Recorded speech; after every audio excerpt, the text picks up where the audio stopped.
स्वागत है दोस्तों, आज हमारे विष्णु पुराण के ज्ञान पर। और आप ज्ञान और वैदिक की बातें सीखना चाहते हो तो हमारे चैनल को सब्सक्राइब कर ले। हमारे चैनल को सब्सक्राइब कर रखा होगा कि हमारे आपके पास वीडियो आई होगी, और नए हो तो फिर सब्सक्राइब कर ले। हे मेरे भोले बाबा, गरीबी दूर करने वाली इस वीडियो को जो भी सच्चे दिल से लाइक करें, उसकी गरीबी सच में दूर कर देना। हे मेरे महादेव, यह भक्त सिर्फ आपके ही सहारे है। एक लाइक जरूर करें। आपकी गरीबी जन्म जन्मांतर की परेशानी होगी दूर। बस गरीबी दूर करने की यह कहानी अंत तक जरूर सुन लेना। दोस्तों, जीवन में बुरा वक्त आते देर नहीं लगती। कब मनुष्य राजा से रंक बन जाए और कब रंक से राजा बन जाए ये कोई नहीं जानता। पर हां, एक बात जरूर है, गरीबी आने की, विपत्ति आने के अनेक कारण होते हैं। उन कारणों में से कुछ मुख्य कारण मैं आपको इस वीडियो के माध्यम से बताने का प्रयास करूंगा। आपसे निवेदन है कि इस कहानी को ध्यान लगाकर सुनना। यह कहानी आपके जीवन में बहुत मददगार साबित होगी, कई तरह की विपत्तियों से आपको बचाएगी। इस कहानी को अगर आपने ध्यान से सुन लिया तो गरीबी आपके आसपास भी नहीं भटकेगा। तो चलिए जानते हैं इस ज्ञानवर्धक कहानी के बारे में। मित्रों, जिस समय राजा भीम की पुत्री दमयंती ने सभी राजा महाराजाओं यहां तक कि देवताओं को छोड़कर एक साधारण मनुष्य राजा नल के साथ विवाह किया था, इसके पीछे राजा नल का सुंदर होना नहीं है। सुंदर तो वे थे ही, सुंदरता के साथ साथ राजा नल सत्यवादी पुरुष थे। और याद रखना, यह आपकी गलतफहमी है कि लड़की हमेशा सुंदर और धनवान पति चुनती है। नारी के अंदर एक यह भी विशेषता होती है कि वो यदि तन सुंदर न हो, धन भी न हो, केवल मन सुंदर हो, तो वो त्रिलोक के ऐश्वर्य को भी ठुकरा सकती है। राजा नल सत्यवादी था, इसलिए दमयंती ने उसका वरण किया, और राजा नल के इसी स्वभाव से कलयुग बहुत नफरत करता था। कलयुग ने राजा नल को नीचा दिखाने की ठान ली। कलयुग राजा नल को दंडित करना चाहता था, लेकिन उनके सत्यवादी स्वभाव के कारण वो उनके अंदर प्रवेश नहीं कर पा रहा था। और याद रखना, बिंदुओं कलयुग हमेशा मनुष्य का बुरा उसके अंदर घुसकर ही करता है। राजा परीक्षा से भी ऋषि का अपमान कलयुग ने उनके अंदर बैठकर करवाया था। रात दिन कलयुग राजा नल के पीछे पीछे लगा रहता था कि कब ये राजा नल गलती करे और तब मैं इसके अंदर प्रवेश करूं और इसकी बुद्धि को नष्ट करके इसका सर्वनाश कर दूं। कलयुग ने द्वापर से मदद मांगी कि राजा नल को जुआ खेलने का बड़ा शौक है और वो जुआ खेलने में बड्ढा माहिर भी है। कलयुग ने द्वापर से कहा कि तुम जुए के पासों में बैठकर उसे हराने का काम करोगे। मित्रों, कलयुग ने कई बार राजा नल के शरीर में घुसने का प्रयास किया था, लेकिन राजा नल के सत्यवादी इस भाव के कारण कलयुग उनके शरीर के अंदर प्रवेश नहीं कर पा रहा था। अब वो इस मौके की तलाश में था कि राजा नल किसी दिन गलती करें। इसी उम्मीद में 12 वर्ष बीत गए, मगर कलयुग ने राजा नल के शरीर में प्रवेश नहीं कर पाया। एक दिन की बात, राजा नल लघुशंका करके आते हैं और हाथ मुंह धोकर संध्या उपासना करने बैठ जाते हैं। भूल से उन्हें पैर धोने का ध्यान नहीं रहा। राजा को पैरों की तरफ से अपवित्र देखकर कलयुग उनके अंदर प्रवेश कर जाता है। उधर कलयुग ने एक और रूप धारण किया और उस रूप से वो राजा नल के चचेरे भाई पुष्कर के पास पहुंचकर उन्हें भड़काता है कि देखो, अगर तुम राजा नल के साथ जुआ खेलोगे तो जुआ में मैं तुम्हें जितवा दूंगा। राजा नल का सारा राज्य तुम्हारा हो जाएगा और तुम निषद देश के राजा बनकर के राजलक्ष्मी का सुख भोगोगे। राज्य का लालच मन में आते ही पुष्कर जुआ खेलने के लिए तैयार हो जाता है। इधर कलयुग सार का रूप बनाकर उसके पीछे पीछे चल देता है। राजा नल के पास जाकर पुष्कर ने उन्हें जुआ खेलने के लिए आमंत्रित किया। कलयुग तो पहले से ही राजा नल के अंदर बैठा हुआ था। पुष्कर का निमंत्रण मिलने पर राजा नल भी जुआ खेलने के लिए तैयार हो जाते हैं और रानी दमयंती के सामने ही पुष्कर और राजा नल दोनों के बीच जुआ होने लगता है। कलयुग के प्रभाव के कारण राजा नल जो भी दाव लगाते थे वो दाव पुष्कर जीत लेता था। हीरे मोती, सोना चांदी, वस्त्र आभूषण, दास दासी, बारी बारी से राजा नल सब हारते चले गए। पास में रानी दमयंती और उनके मित्रगण बैठे हुए थे। राजा नल को हारता देखकर उन्होंने उन्हें बहुत समझाने का प्रयास किया, परंतु राजा नल ने उस समय किसी की नहीं सुनी। कहते हैं, बंधु मनुष्य के ऊपर जब बुरा वक्त आता है तो फिर वो उस समय अपने हितैषियों की भी बात नहीं सुनता है। वो जुए का खेल राजा नल से कलयुग खिलवा रहा था। राजा नल जब एक दाव हार जाते थे तो अगली बार दुगना चौगुना लगते थे। उनकी बुद्धि भ्रष्ट हो चुकी थी और इस तरह से वो जुए का खेल कई महीनों तक चलता रहा। जब समस्त मंत्री गणों में यह खबर फैल गई कि राजा नल जुए में सब कुछ हार चुके हैं, तो सारे लोगों ने एकत्रित होकर के उन्हें समझाने का प्रयास किया। रानी दमयंती गिड़गिड़ाती रही, मगर उन पर किसी बात का असर नहीं पड़ रहा। सब समझ गए, महाराज नल पर बुरा वक्त आने वाला है। दमयंती ने अपने सारथी को बुलाकर अपनी पुत्री इंद्रसेनी और पुत्र इंद्रसेन को अपने मायके भेज दिया कि यहां तो तुम्हारा कुछ बचा नहीं है, कि तुम दोनों अब वहीं रहना अपने नाना और मामा के पास। तुम्हारे पिता ने यहां तुम्हारे लिए कुछ भी बाकी नहीं छोड़ा है। मित्रों, सारथी ने राजा नल के दोनों बच्चों को उनकी नन्हाल में छोड़ दिया और स्वयं अयोध्या में जाकर राजा ऋतुपलद के यहां सारथी की नौकरी करने लगा। राजा नल के पास रानी दमयंती के अलावा हारने के लिए कुछ भी शेष नहीं बचा था। पुष्कर ने कहा था कि अगर राजा नल चाहो तो तुम अपनी पत्नी दमयंती को भी दांव पर लगा लो। अगर तुम ये दांव जीत जाओगे तो मैं तुम्हारा सारा राज्य वापस कर दूंगा। पुष्कर की यह बात सुनकर राजा नल की छाती बैठ गई। उन्होंने कोई जवाब नहीं दिया। चुपचाप अपने आभूषण उतारे और एक धोती पहनकर रानी दमयंती के साथ नगर से निकलकर बाहर चले गए। 2-4 दिन तक प्रजावासियों ने राजा नल को अपने अपने घरों में रोक कर रखा, लेकिन इधर जब पुष्कर को पता चलता है कि प्रजा के लोगों का प्रेम राजा नल के प्रति अधिक है और प्रजा के कुछ लोग उन्हें जाने नहीं दे रहे तो पुष्कर ने प्रजा में यह आदेश कर दिया कि जो भी राजा नल को शरण देगा उसे कठोर दंड दिया जाएगा। अब तो पुष्कर के डर से प्रजा के लोगों ने भी राजा नल को अपने यहां शरण देने से इनकार कर दिया। किसी ने उन्हें भोजन पानी भी नहीं दिया। 3 दिन तक राजा और रानी दमयंती बिना भोजन और पानी के रहे। भूख से शरीर शिथिल हो रहा था। वक्त की नजाकत देखिए, कल तक जो राजा रानी थे वे आज एक रोटी को मोहताज हो गए। भूख से दोनों का बुरा हाल था। नगर के लोगों ने जब उन दोनों से मुंह छुपा लिया तो राजा नल रानी दमयंती जंगल की तरफ चल दिए। कई दिनों तक वे भूखे प्यासे चलते रहे।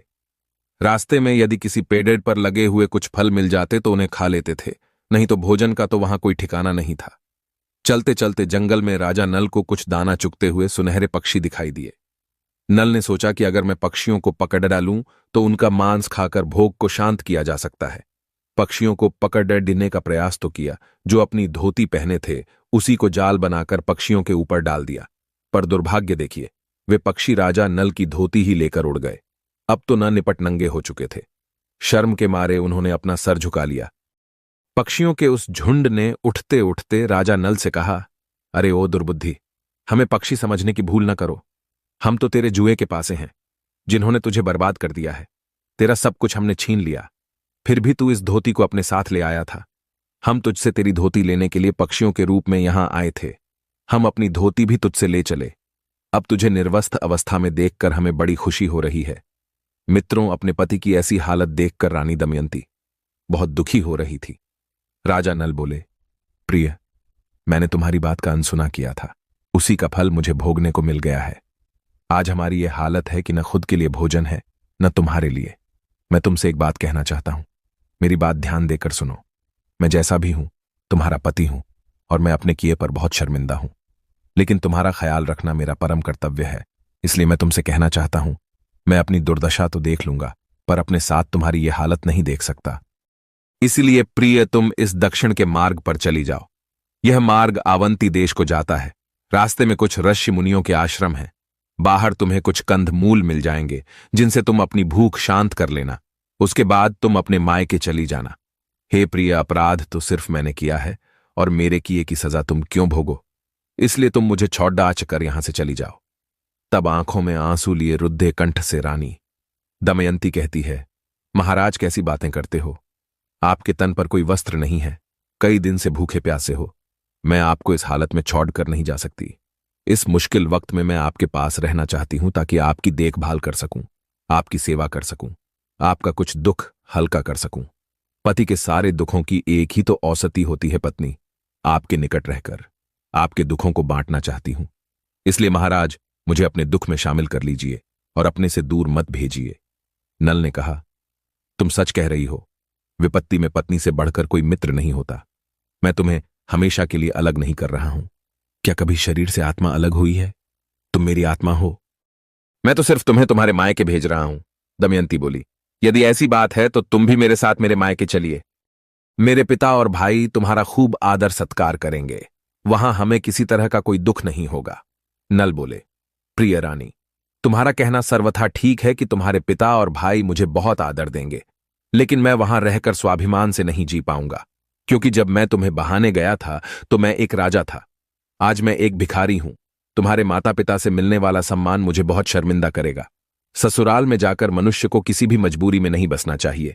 दूसरे स्थान पर रहकर ससुराल से मदद मांगी जा सकती है। दमयंती ने राजा नल को बहुत कहा कि मेरे मायके चलिए, मगर राजा नल ने साफ इनकार कर दिया। राजा नल की धोती को तो पक्षी उड़ा ही ले गए थे, इसलिए वो निर्वस्त्र थे। रानी दमयंती ने अपनी साड़ी को आधा फाड़ कर राजा नल को बांधने को दे दिया। नल ने उस साड़ी को लंगोटी की तरह पहन लिया और आगे की तरफ चल दिए। कुछ दूर आगे जाकर शाम हो जाती है। एक जगह को साफ शुद्ध स्थान देखकर हारे थके वे उस रात भूखे प्यासे वहीं सो जाते हैं। बेचारी दमयंती रास्ता चलकर आई थी। पेट में कई दिन से भोजन का निवाला नहीं पहुंचा था, इसलिए वो गहरी नींद में सो गई। राजा नल को इधर नींद नहीं आ रही थी। उन्होंने सोचा कि मेरी विपत्ति को मैं ही झेलूंगा। मेरी प्राण प्रिय दमयंती क्यों व्यर्थ में कष्ट उठाए। अगर मैं इसे यहीं सोता छोड़कर चला जाऊं तो हो सकता है ये अपने मायके चली जाए, और हां, ये भी हो सकता है कि मेरे जाने के गम में वो अपने प्राणों को भी त्याग दे। इस भयानक सुनसान जंगल को किस तरह पार करके वो अपने देश में जा पाएगी। मेरे न होने पर कोई हिंसक पशु भी उस पर हमला कर सकता है। कोई दुष्ट बुद्धि व्यक्ति भी उसके अकेले होने का फायदा उठा सकता है। राजा नल के मन में इस तरह की आशंकाएं चल रही थीं। उनके कुछ समझ में नहीं आ रहा था कि क्या करूं। यदि मुझे मौत आ जाती तो सारी मुसीबत कट जाती। काफी सोच विचार करने के बाद नल इस नतीजे पर पहुंचे कि वो रानी दमयंती को वहीं पर छोड़कर चलेंगे। उन्होंने सोचा कि मेरे जाने के बाद वह थोड़ा बहुत रोएगी और फिर अपने मायके चली जाएगी। मेरी रानी पतिव्रता है, उसके बिना इच्छा के भी कोई दुष्ट उस पर बुरी नजर डाल नहीं सकता। मित्रों, राजा नल अपनी रानी दमयंती को वहीं सोता हुआ छोड़कर वहां से चले जाते हैं। थोड़ी दूर जाने पर उनके मन में विचार आया कि मैंने यह अच्छा नहीं किया। राजा नल का मन नहीं माना। वे फिर उसी जगह पर लौट आए और आधी साड़ी पहने अर्धनग्न अवस्था में अपनी प्राण प्यारी को सोता हुआ देखकर फूट फूट कर रोने लगे। सोचने लगे कि जिस नारी के बदन को कभी वायु ने भी स्पर्श नहीं कर पाया, कभी सूर्य ने भी उसे नहीं देख पाया, वो आज आधी साड़ी में इस दशा में लेटी हुई है। हाय रे दुर्भाग्य! अगर मैं इसे यहीं छोड़ याच कर ले जाता हूं तो ये रो रो कर मर जाएगी। आखिरकार फिर उनके कुछ समझ में नहीं आया और विधाता के अधीन छोड़कर दमयंती को फिर राजा नल वहां से छोड़कर चले जाते हैं। मित्रों, इधर काफी देर के बाद जब रानी दमयंती की आंख खुलती है और उसे अपने पास अपने पति दिखाई नहीं देते हैं तो वो गहरे अवसाद में डूब जाती है। वो जंगल में चारों तरफ आवाज लगाती है, मगर उसकी आवाज का कोई जवाब नहीं आता है। तब उसने जान लिया कि मेरे पति मुझे छोड़ कर चले गए हैं। मित्रों, उस समय उसे बीहडडा जंगल में उस अबला पर क्या बीत रही होगी। वो रो ही जा रही थी। हे प्राणनाथ, मुझे छोड़कर क्यों चले गए? मुझसे ऐसी क्या गलती बन गई जो आप मुझे छोड़ गए? अपने दुख में तुमने मुझे क्यों नहीं शामिल किया? मैंने तुम्हारी आज्ञा का कभी उल्लंघन नहीं किया था, फिर भी आप निष्ठुर बनकर मुझे छोड़कर चले गए। तुमसे अलग होकर मैं अपने प्राणों को अपने शरीर में कैसे धारण करूंगी? दोस्तों, रानी दमयंती अपने पति को जंगल में इधर उधर खोजने लगी। खोजते खोजते जब वो एक झाड़ी के पास पहुंची तो वहां एक विशाल अजगर मुंह फैलाए बैठा था। अजगर ने रानी दमयंती को पकड़ उसे निगलना आरंभ कर दिया। अजगर दमयंती को पैरों की ओर से निगल रहा था। फिर भी रानी दमयंती को अपने निगलने का दुख नहीं था। उसे अपने पति की चिंता खाए जा रही थी। वो अपनी मदद के लिए अपने पति को पुकार रही थी। दैवयोग से वहां एक शिकारी आ पहुंचता है। रानी दमयंती की चीख पुकार सुनकर वो शिकारी दौड़ा दौड़ा उसके पास आया और अपनी तलवार से उस अजगर का सिर काट दिया। दमयंती तो डर के मारे वे हो चुकी थी। किसी तरह से शिकारी ने जल के छींटे लगाकर रानी दमयंती को होश में लाया। अजगर के द्वारा निगले जाने के कारण वो कुछ घायल हो चुकी थी। शिकारी ने उसके घाव को पानी से धोकर साफ किया और उन्हें खाने के लिए कंदमूल फल दिए। उसके बाद शिकारी ने पूछा, हे सुंदरी, तुम कौन हो? देखने में तुम कोई राजकुमारी मालूम पड़ती हो, परंतु इस भयानक जंगल में तुम क्या कर रही हो? शिकारी के पूछने पर रानी दमयंती ने अपनी पूरी दुख भरी कहानी सुना डाली। मित्रों, आधी साड़ी में रानी दमयंती के शरीर के कुछ अंग दिखाई दे रहे थे। रानी दमयंती को देखकर उस व्याध का मन काम वासना से भर जाता है। वो शिकारी ललचाई नजरों से देखने लगा। रानी दमयंती से मीठी मीठी बातें करने लगा। रानी दमयंती समझ गई कि इसने मेरे निर्वस्त्र बदन को देख लिया है। अब ये पापी मुझे भोगने की इच्छा करेगा। सोचने लगी कि दुर्भाग्य ने मुझे एक अजगर से छुड़ाकर दूसरे अजगर के चंगुल में फंसा दिया है। शिकारी ने जब दमयंती को अपने हाथ से पकड़ना चाहा तो रानी का क्रोध भड्डक उठा। उसके बड्ढे बड्ढे नेत्रों में अग्नि के अंगारे धड़कने लगे। उसका विकराल रूप देखकर शिकारी की हिम्मत न पड़ी कि वो उसे छू भी सके, लेकिन शिकारी कहां मानने वाला था। रानी दमयंती ने उस व्याध को श्राप देकर मौत के मुंह में पहुंचा दिया। फिर किसी तरह से रानी दमयंती वहां से आगे के लिए चलने लगी। शेर, चीते, भेड़ियों से भरा हुआ वो जंगल और भी अधिक डर पैदा कर रहा था, लेकिन पति के जाने का दुख उसे इतना प्रबल था कि वो उस भयानक जंगल में भी अपने डर को भुलाए घूम रही थी। 3 दिन तक वो उस जंगल में अपने पति को ढूंढती रही, मगर उसे न तो उसके पति का कोई पता मिला, न उस जंगल का कोई किनारा। अंत में वो कुछ ऋषि मुनियों के आश्रमों की ओर पहुंच जाती है। एक दुखी लाचार स्त्री को देखकर ऋषियों ने पूछा कि हे देवी, तुम कौन हो? तब दमयंती ने बताया कि वह विदर्भ देश के राजा भीम की पुत्री दमयंती है और महाराज नल की पत्नी है। मेरे पति के चचेरे भाइयों ने छल करके उनका राज छीन लिया है। उनके साथ रहकर मैं भी दुख न भोगूं, इसलिए मेरे पति मुझे छोड़कर जंगल में चले गए। मैं उन्हें कई दिन से खोज रही हूं, पर मुझे उनका कोई पता नहीं मिला। क्या आपने मेरे पति को देखा है? ऋषियों ने कहा, पुत्री, हमने तुम्हारे पति को तो नहीं देखा है, पर हम अपने तपोबल से देखकर बता सकते हैं कि शीघ्र ही तुम्हारे पति से मिलन होगा और बहुत जल्द ही तुम्हारे जीवन में पहले की तरह खुशियां लौट आएंगी। तुम्हारे पति का राज्य भी उन्हें वापस मिल जाएगा। महात्माओं के मुख से यह बात सुनकर दमयंती को कुछ तसल्ली मिलती है। उसके बाद रानी दमयंती वहां से आगे की ओर चल देती है। पति को खोजती खोजती वो एक ऐसे स्थान पर आ जाती हैं जहां एक नदी बह रही थी और कुछ व्यापारी हाथी, ऊंट और खच्चरों से अपना माल लादकर नदी पार कर रहे थे। दमयंती उन व्यापारियों के साथ साथ चल पड़ती है, कई दिन से भूखे प्यासे भटकते हुए। अर्धनग्न अवस्था में दमयंती की दशा बहुत भयानक लग रही थी। पहले तो दमयंती को देखकर वो सारे व्यापारी डरकर इधर उधर भागने लगते हैं। तब दमयंती ने उन व्यापारियों को अपनी पूरी कहानी सुनाई। व्यापारियों को उस पर दया आ जाती है। व्यापारी लोग उसे अपने साथ बुलाकर ले चलते हैं। कुछ दूर चलने के बाद में व्यापारियों ने एक जगह ठहरने का निश्चय किया। वहीं उन्होंने अपने हाथी घोड़े बांध दिए और भोजन करने के बाद वे सब आराम करने लगते हैं। रानी दमयंती भी उनसे थोड़ी दूरी पर हटकर सो जाती है। अचानक उनके हाथियों के ऊपर जंगली हाथियों के झुंड ने हमला कर दिया। उनका सारा माल खजाना तहस नहस कर दिया। उनके हाथी घोड़े सब रस्सी तोड़कर इधर उधर भाग गए। व्यापारी लोग इस बात का जिम्मेदार दमयंती को ठहराने लगे। सोचने लगे, जरूर हमारे साथ ये स्त्री कोई पिशाचिनी है, इसी की वजह से हम पर यह विपत्ति आई है। चलो चलकर उसे ईंट पत्थरों से डेलों से मार डालते हैं। रानी दमयंती व्यापारियों की बात सुन रही थी। उसे लगा कि ये व्यापारी हमें नहीं छोड़ेंगे, इसलिए वो अपनी जान बचाकर जंगल की ओर भाग गए। वो अपने भाग्य को कोस रही थी।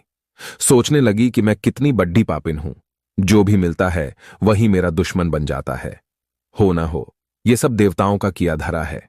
मैंने देवताओं को छोड़कर राजा नल को पति चुना था, इसलिए देवता रुष्ट हो गए हैं। इस प्रकार रानी वहां से एक दिशा में चली जाती है। वहां कुछ रास्ते में ब्राह्मण मिल जाते हैं।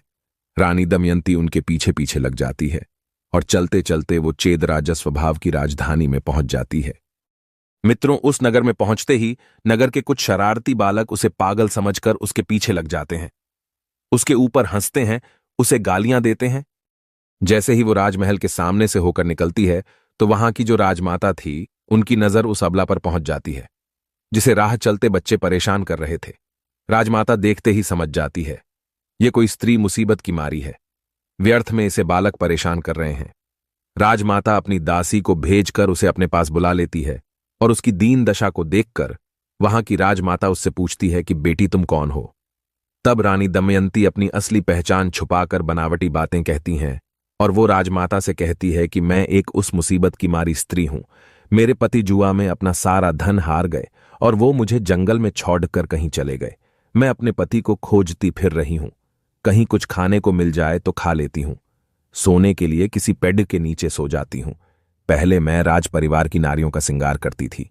दमयंती की दुख भरी कहानी सुनकर राजमाता भी बड़ी विधित हो जाती है। कहने लगी, पुत्री, जब तक तुम्हारे पति नहीं मिलेंगे तब तक तुम मेरे पास रह सकती हो। मैं अपने कुछ सिपाहियों को भेजकर तुम्हारे पति की खोज करवाऊंगी। दमयंती ने कहा, हे माता, मैं आपके पास रह तो लूंगी, पर मेरी कुछ शर्तें हैं। राजमाता ने पूछा, बेटी, तुम्हारी क्या शर्तें हैं? तब दमयंती कहती है कि मेरी पहली शर्त तो यह है कि मैं कभी किसी पुरुष का झूठा नहीं खाऊंगी, कभी किसी के पैर नहीं धोऊंगी, किसी पुरुष से बात नहीं करूंगी। यदि कोई पुरुष मुझे बुरी नजर से देखेगा तो आपको उसे दंड देना पड़ेगा, और वो अगर फिर भी न माने तो उसे प्राण दंड देना होगा। मैं अपने पति की खोज खबर के लिए ब्राह्मणों से बात कर सकती हूं।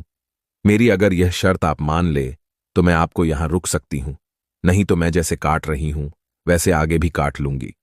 मित्रों, राजमाता ने रानी दमयंती की सारी शर्तें मान ली और उसे अपने पास रख लिया। राजमाता ने अपनी बेटी सुनंदा से कहा, पुत्री, आज से ये स्त्री तुम्हारे पास रहेगी और इसे तुम अपनी सखी बनाकर रखो। इसके खाने पीने की दुख सुख की सारी चिंता तुम्हें रखनी होगी। राजमाता की बेटी सुनंदा ने कहा, मां, तुम चिंता मत करो, आज से ये सुंदरी मेरी सखी है, मैं इसे कोई दुख तकलीफ नहीं होने दूंगी। मित्रों, इस प्रकार सुनंदा ने रानी दमयंती के रहने खाने की सारी व्यवस्था कर दी और उसी दिन से रानी दमयंती राजकुमारी सुनंदा के साथ रहने लगी। बहुत दिनों से वो दुख झेल रही थी, आज थोड़ा चैन में आई थी, परंतु उसके पति की यादें उसे पल पल खाए जा रही थी। उधर राजा नल दमयंती को छोड़कर जब जंगल में आगे चले गए तो जंगल में उन्होंने एक जगह आग लगी देखी। आग की लपटों के बीच उन्हें कोई पुकार रहा था। राजा नल भागकर जब उसके पास पहुंचते हैं तो उन्होंने देखा कि ये करकोटक नाम का नाम उस आग की लपटों के बीच फंसा हुआ था। वो झुलसकर एक जगह कुंडी मारे बैठा था। राजा नल ने उससे कहा कि आप डरो मत, मैं तुम्हारे प्राण बचाऊंगा। नाग ने राजा नल को अपनी पूरी कहानी सुनाई कि इससे पहले मैं एक मनुष्य था, एक बार मैंने नारद मुनि को ठग लिया था, तो उन्होंने मुझे नाग होने का श्राप दे दिया और कहा कि जिस दिन राजा नल तुझे इस स्थान से उठाकर दूसरे स्थान पर पहुंचा देंगे उस दिन तू श्राप मुक्त हो जाएगा। हे राजा नल, आज मैं बुरी तरह झुलस गया हूं और मैं इस स्थान से दूसरे स्थान पर जाने में असमर्थ हूं। तुम मुझे किसी तरह यहां से किसी सुरक्षित स्थान पर पहुंचा दो, मैं तुम्हारे लिए एक बहुत जरूरी काम करूंगा। राजा नल ने बिना देर किए उस नाग को वहां से उठाकर आग से बाहर ले आए और इस प्रकार उसकी जान बच गई। नाग ने राजा नल का बहुत धन्यवाद किया और कहा कि आप अपने पग गिनते हुए यहां से चलिए, मैं तुम्हारी भलाई के लिए एक बहुत महत्वपूर्ण काम करने वाला हूं। उस नाग की बात मानकर राजा नल अपने पग गिनते हुए वहां से आगे को चल देते हैं। जब नल ने 10 कहा, उसी समय उस नाग ने राजा नल को डस लिया। उस सर्प के डसते ही राजा नल का शरीर एकदम काला पड़ गया। नल ने कहा, हे नाग, मैंने तुम्हारी जान बचाई थी, पर तुमने मेरे साथ क्या कर दिया? मेरे शरीर को कुरूप बना दिया। नाग ने कहा, राजा चिंता मत करिए, तुम्हारा ये कुरूप शरीर तुम्हारे बहुत काम आएगा।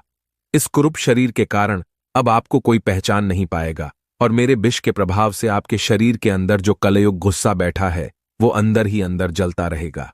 उसी कलयुग ने आपको इस दशा में पहुंचाया है, अब अपने किए की सजा वो भी भोगेगा। और हां, मेरी कृपा से तुम्हें नुकीले दांतों और नाखूनों वाले जीवों से कोई खतरा नहीं रहेगा। इसके साथ साथ ब्राह्मणों के श्राप से भी तुम बचे रहोगे।